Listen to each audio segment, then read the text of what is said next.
Почитувани граѓани, почитувани новинари.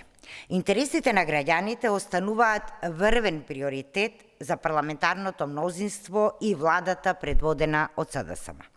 Со одлука на владата, укинато е спојувањето на концесиите за рудникот Иловица.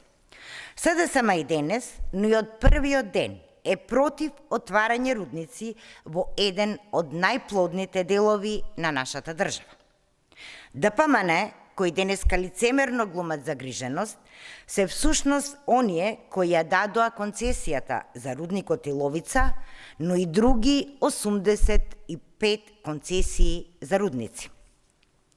Одлуката за доделување концесија за рудник за бакар и злато во Иловица е донесена на 16 јуни 2012 година и на таа одлука потпишан е Зоран Ставревски, тогашен заменик председател на владата и десна рака на Никола Груевски.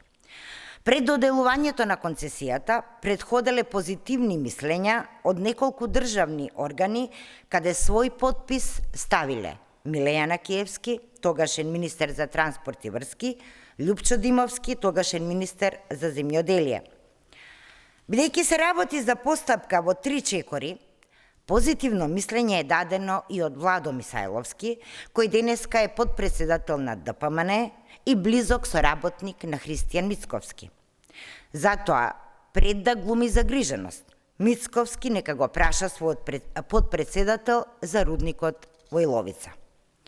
За разлика од таквиот однос на ДПМН, владата предводена од СДСМ постојано превзема чекори во насока на заштита на интересите и барањата на граѓаните и само поради тоа рудниците не се отворени до ден денеска. И покрај тоа што ДПМН со своите одлуки ја ставија државата во судски лавиринти, ние како одговорна партија продолжуваме да ги користиме сите механизми за да спречиме отварање на рудници во Струмичкото поле. Продолжуваме да работиме во интерес на граѓаните и за заштита и унапредување на квалитетот на животната средина. Ви благодарам.